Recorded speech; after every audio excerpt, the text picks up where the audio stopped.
Hello, beautiful people, and welcome back to the Random and Wonderful podcast. I'm your host, Grace Simmons, and I'm the founder of the Amethyst Flowerhood LLC, where I am a mindset coach. My goal each episode is to support your journey to become a more grounded and emotionally balanced person. This is our second episode of the interview series on advocacy, and today I'll be talking to Charmaine Fuller of The Charmed Life. Charmaine's work guides neurodiverse moms to create freedom and flow in their life by getting all those pieces put together in an organized fashion.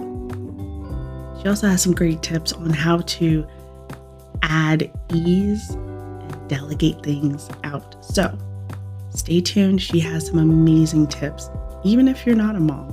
I was taking notes.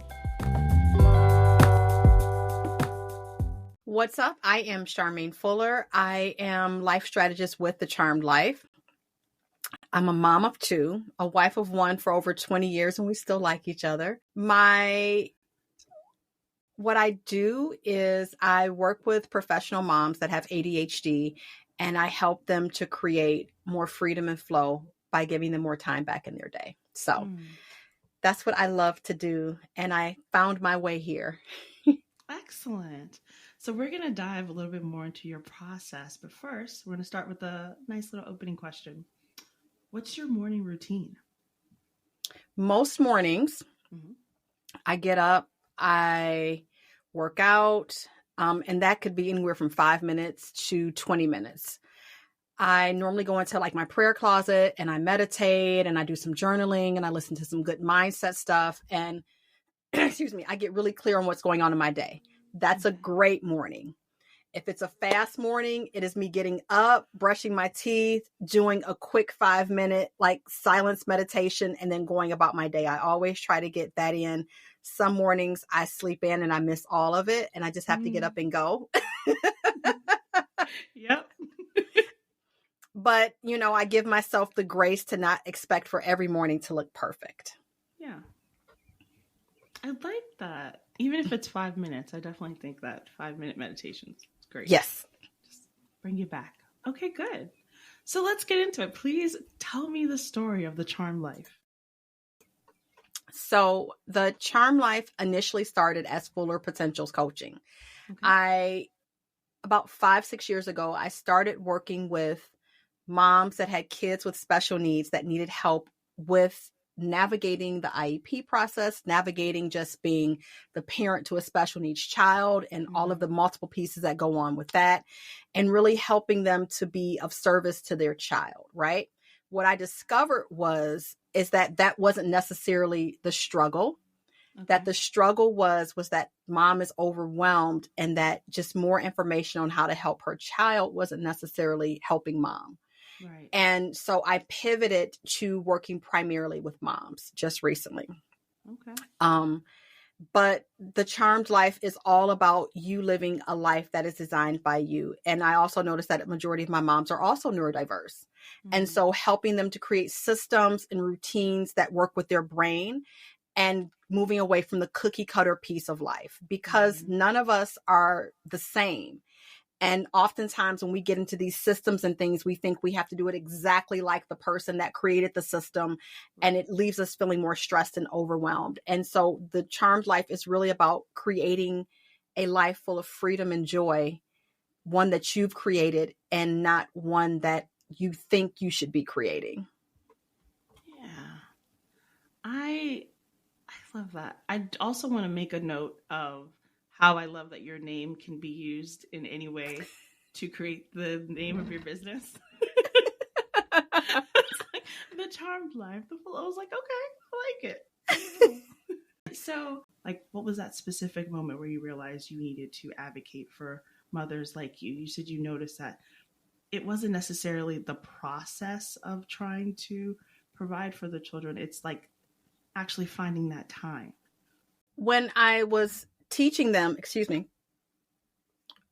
or when I was working with them, this conversation would always shift to, it really wasn't about their child. It was the fact about them being so overwhelmed and so inundated with so much external stimuli and information themselves that this is why that this part of this area of their life was not thriving as it should. And so that's when I really started to switch to we started like, let's look at all your life areas. It was like kind of this organic thing where first we're starting like, okay, let's look at all your life areas. Right. And so it shifted into me helping them become aware, because, awareness is the first step.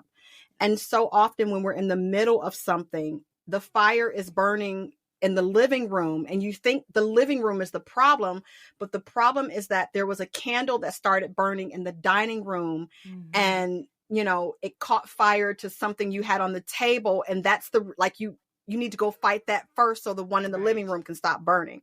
Right. And oftentimes when we're in the middle of something, we can't see the dining room because the living room and that's what they thought, like, when you have a special needs child, sometimes that's the fire that's burning as you're trying to navigate all these pieces, when really that's just like an extra piece of kindling that got thrown onto your fire. Mm-hmm. The real fire started because the systems that you have set up for your life are no longer in alignment with how your life is operating now. But the only way to see that is to look at all of the areas of your life to see what's going on. And so that's what we started doing, is we started pulling apart, like, what's going on right now? Was this how you want it to look? Okay, well, right. This is not how you want it to look. How do you want it to look and feel? And so that's how my offering, that's how I served, began to change, because it's like the kid is not the problem. It's definitely an issue and a challenge. But the real issue is that the reason why they're seeing so much strife and struggle in the area of maintaining their special needs child is because they're not getting enough sleep, or, they have other, issues that are causing this issue to be even more exasperated. So what's an example of like a system that can be put in place for someone who they feel like the entire house is on fire? How do you get them to like focus at one area? How do you get them to determine the beginning of what that fire is? So when we go through, so I have a process: clarify, simplify, organize, right?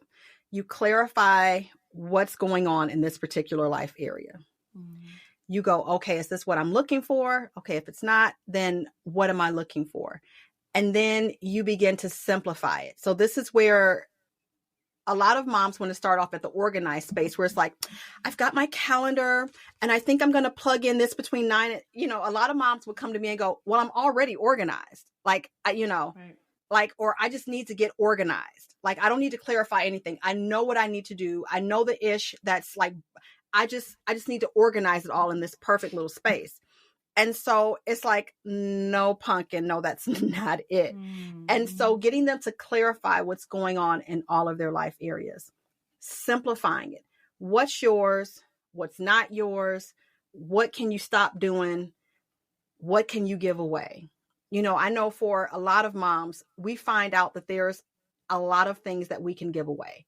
Moms overfunction a lot because when they're babies, you have to overfunction. You have to be able to anticipate their needs. You have to be able to jump in because they can't yet verbalize or communicate for themselves their actual needs. But what we as moms do is it carries over. So like they're 5 years old and you're still making their plate. They're 13 and you're still doing their laundry. Right. They're 16 and you're still making all the meals and doing all of the housework, even though they're like fully capable to do it. And it's not because you're a bad mom. It's just that when you start off a relationship and you are that person's everything, the transitioning of it feels like you're now a bad mom, right? Wow. And so helping them to see where they can begin to simplify their life, not their family's life, but where they can begin to simplify their life. And then once you've taken off all the ish that doesn't belong to you or that you can give to somebody else, now you can begin to plan your day, because probably 80% of the stuff that you had on there wasn't yours to begin with. So now when you begin to plan a day that are around your highest values, it really feels good. It doesn't feel like a whole list of, I got to do this for the kids. I got to do that for the kids. I got to do this for my husband. I have to do it doesn't feel like that anymore. Now it feels like you're actually in control of the day you get to plan, because more of the things that are on your schedule are actually things that belong to you or that are in support of the whole and not carrying the whole team. Oh, wow. Okay. I'm like, I'm not a mom, but like that honestly is like a revelation of how important it is. Not necessarily put yourself first, but you plan for yourself. And I like Yeah. that. You're worried about what is for you, and then you can And it's actually not help the an family. overnight process. Right. It's not 3 easy steps. It's a continuous work in progress journey. And I really want women to hear that. Like, I think there's so much emphasis put on the end of something, but not necessarily on the journey of something and the steps that you take. You know, when I work with women in their life areas, they like, okay, I said, well, where do you want this life area to go in like 90 days? And they're like, okay, I want it to go from like a 5 to a 10.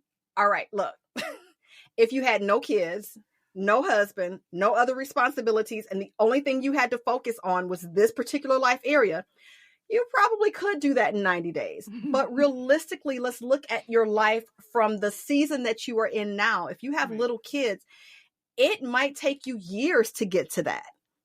And you have to learn how to be okay with things taking a little bit, especially when you have kids, or even I'm a woman of a certain age. Parents are starting to age. I have a lot of friends who are now caring for their parents. I somewhat care for mine, so it's this, where's your energy at and what season of your life are you in? And knowing how to create goals that won't leave you feeling like you've effed up every single time because you're setting goals that are not in alignment with where you are. Alignment is so important, especially when it comes to work, family, but also just knowing what exactly it is that you're going after to be able to say, okay, yes, I feel this peace within myself because I am aligned. And you have to have the clarity and awareness to even know that you are out of alignment. And that's the step everybody wants to skip. They don't want to see if they're clear. They just want to go for alignment. What are you aligning to? Because it's so difficult. It's not as shiny. Clarity is not shiny because clarity takes time away. And your brain is like, you need to be in action. You need to be in action. You need to be doing something. And there's this saying, you have to slow down in order to speed up.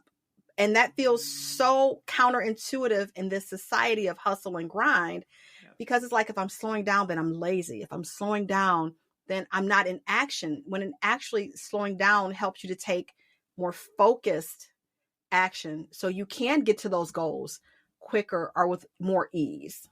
What's like a method that you can share, a way of like keeping yourself grounded or bringing yourself back to that? Okay, I may be getting caught up in this hustle. How do I come back to finding that ease? Tracking. We avoid that too. We like to make planners, and I'm saying we because I am a part of that because it's like, that's another slow down piece. I have to now slow down at the end of my week, take a look at the things that were on my schedule. Did they align to what I say I wanted to complete this week or this month or whatever? And where do I need to pivot? Right? Normally we all do it December 30th. Oh my gosh, did this year align? And by that point, there is no point for you to pivot. Right. It's just the end of the year. And this is something that I don't do religiously yet, but I know that because there's some weeks where I'm on and some weeks where I'm off, but I know that the weeks that I do it, I know exactly where to pivot. I know exactly, like, I appreciate myself more because I'm going back to see the work that I've accomplished. And it keeps me accountable to myself and what I said I was going to do. Like, if you choose not to work with someone, the best way is to set up a date for yourself once a week to go over all of the tasks that you've completed during that prior week, and see how see how that fits into what you say you wanted to do. A wonderful app for this is an app by Brendan Bouchard, and it's called Growth Day. Okay. For the basics, it's $35 a year. Apple, and I know he has it on Google and Apple. But he has trackers, daily, weekly, monthly. And it's really telling. Like, when I do those, because I have the planner, because sometimes I like to write it out, and I also have the app. But when I do that, it forces me to go, what great happened in my week this week? What do I need to work on? What worked? What didn't work? how was my energy this week? How was my productivity this week? Was I authentic, and did I share of who I am with the people that I like? These are questions that help move the needle to whether or not you keep Netflixing and chilling, or if you go and, either work on your yard or build your business or take that extra test so you can get that promotion at work. Right. But yeah, and the app is great. It has reminders that shoot to your phone, like, hey, it's time for you to do, it's the weekly thing to do that with. And again, I'm not perfect with it. It's a journey. It's a total journey. And I'm learning how not to beat myself up in that process, because I'm also neurodiverse. So I'm like, my nature is black and white. Either I'm doing it all right or I'm doing it all wrong. And so being able to flip my own thinking to go, it's not always either or. Right. Sometimes there's areas, and just learning how to listen to my intuition and what I'm being guided to do as well. What is your take on, so if someone says, I really wish I was motivated to do something. I have this thing about like motivation versus like being confident to do something. And I find that most people would say that they would rather, they want to be motivated. They want to be motivated to do this task or go after this job or whatnot. What do you think it is that they're actually missing? Most of the times it's action. Like you said, most of the times it's action. I haven't done a thing, so I'm not confident in it. And I'm afraid if I go after it, I'm going to mess it up. Because motivation ironically comes from action, right? Like you get into it, and sometimes you're not going to be externally motivated by doing a thing, right? Like I am not motivated to clean my bathroom. In no way, shape, or form am I motivated to clean my bathroom. I'm not motivated even to go to my job every morning. However, I love having a vehicle. I love family vacations. Right. And I love not putting the pressure on my business to perform as I'm building it. And if the trade-off is to go in from 9 to 3 and look at people's books, I think that's a good trade-off, right? Right. So, I'm not motivated to go, but normally when I take action, I go in, I'm like, I know what I'm doing is good. And even in my business, some of the things like social media or, going on a live stream or something like that, I found that a lot of my pull was because I'd never done it. And, you don't want to sound stupid, or you don't want to look weird. And the fact is, everybody's weird. And the fact is, with social media, ain't nobody paying attention to you the first time you post it. Most of the time, no way. So you can like when your audience is small, that's the best time to make missteps and do things that are like off, because you have the freedom of being able to do that. Yeah, so that's what I would say. Motivation is not something you get, it's something you generate. It's almost like energy. When women go, I don't have the energy to do certain things. First of all, energy is generated. It's not something that just comes on you. Right. And then in the case of energy, a lot of the times you are giving that energy that you have to something that is not even a part of what you need to be doing. So of course you don't have the energy to do what you really would like to do because it's over there somewhere. And sometimes you don't have the energy because you're doing something you don't need to be doing. Like get Kroger click lists, have Instacart deliver your stuff. Like stop going into the grocery store. Goodness. I want to tell all women, stop going into the grocery store unless you have to. There are grocery delivery services. Yes. There is Instacart. There is Shipt. There is Amazon. Like there are so many. The energy it takes to go into a grocery store is insane. And they take all methods of payment now at most of these places. So whether or not you are using an EBT card or you're using your debit card, they now take them all and you can get that stuff delivered. No. I am 100% a supporter of food delivery. I did that because I didn't want to overspend. Or it's great for not overspending. While walking up and down the aisle. And But like once I ordered, I was like, you know what? I'm doing other things, or maybe I'm not. But it's much easier to just be like, okay, fantastic. I'm not worried about going to the store and going up and down and getting all tired. Like it's. I don't go in Target either. I cannot. Because that's easily, if I go in, that's easily $100. No ifs, ands, or buts. And 90% of my cart is the ish I didn't mean to go in there and get. Not at all. Not one thing. Yep. Why? Why did this happen? When I order it to be either delivered or even just the drive through, where they come and they throw the bags in your car, I get what I need and I move, because I'm very, you're very specific when you're shopping on your app or on the website. You don't see, oh, that new t-shirt. Yeah. You don't see, oh my gosh, they got cookies on sale. Like, yeah, no, that's been one of the best things. Unfortunately that we had a pandemic, but that's been one of the best things that I've that was changed during the pandemic. Was the best thing that came out the pandemic was, you mean I don't have to go anymore? What? It can be delivered? Yeah. Just like, that should be understanding. Yes, indeed. So it's funny. Yeah. I was going to ask you what your one thing for moms. That's it. That's it. Stop going to them stores. Especially if you have younger kids. Mm-hmm. I wish, my oldest daughter is 22.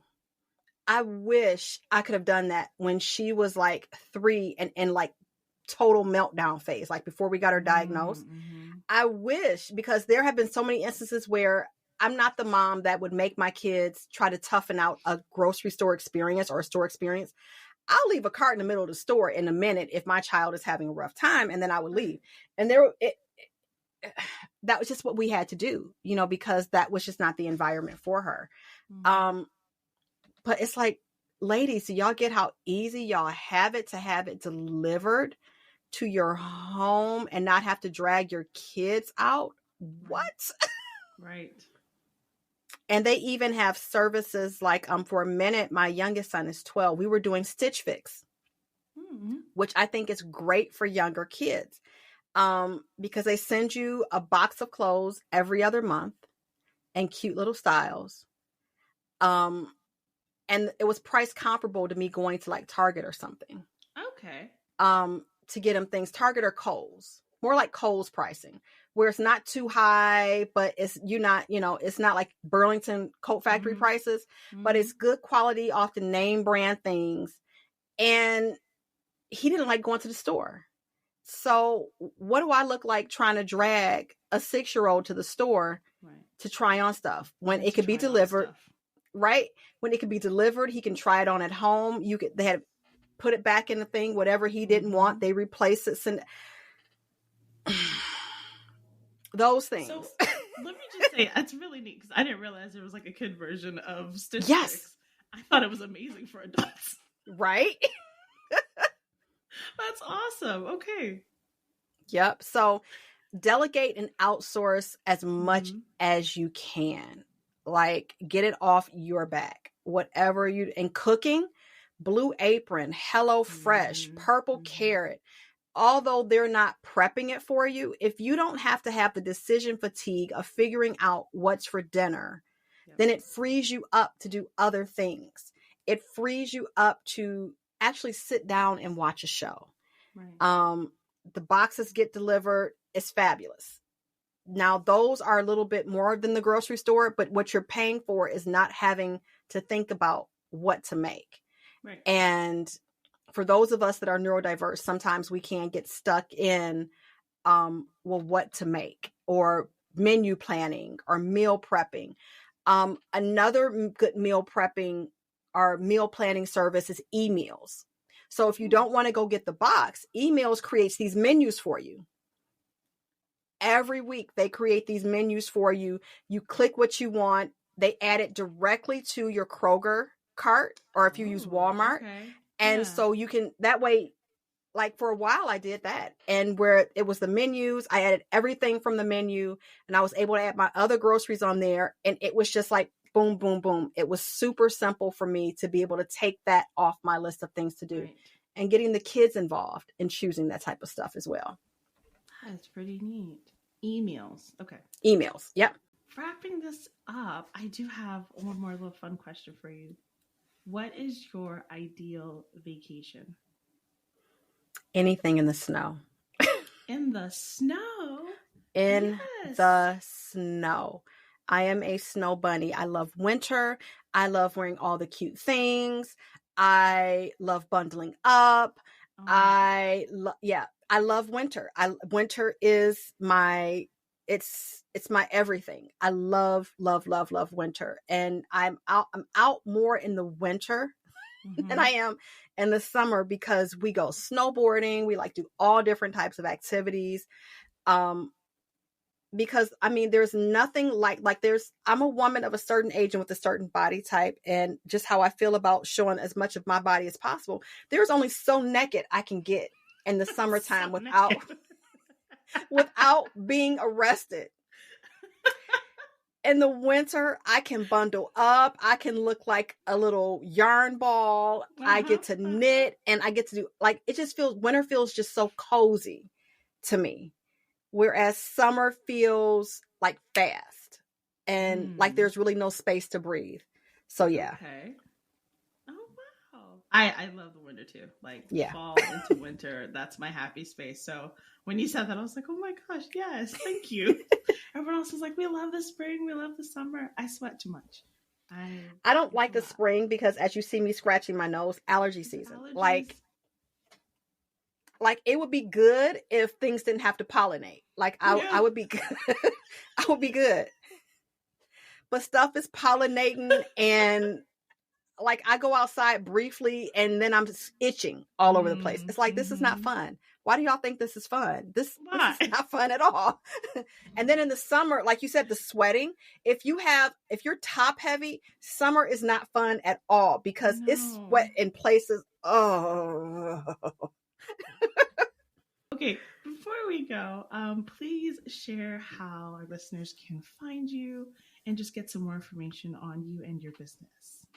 So I hang out primarily on LinkedIn, but I'm also on Facebook at Charmed with Char. So if you type in Charmed with Char, because that's like the ending of my handle, you should be able to find me on LinkedIn or Facebook. I'm also, my website is thecharmedlife.me. And that'll have what I've got coming up. It'll have like all types of goodies and stuff on there. You'll be able to kind of link through to all of those other places. So going to thecharmedlife.me will get you to my socials. It'll get you to my podcast. It'll get you to my YouTube. It'll take you anywhere you want to go. Perfect. Charmaine, this has been wonderful. Thank you so much for taking the time to join me today. I really appreciate it. Thank you, Grace, for having me. This has been fun. Okay. Wasn't that great? I promised she'd have great tips. So here are a few takeaways from our chat, just in case you were feverishly writing those down. Create a routine that focuses on your needs first. Get clarity on your path. Track your progress, aka accountability. Delegate and outsource as much as you can. So remember, she mentioned online grocery shopping, Stitch Fix for kids, and meal prep subscriptions like emails. The resource mentioned is the Growth app or Growth Day app, and I will put that in the show notes as well so you can check it out.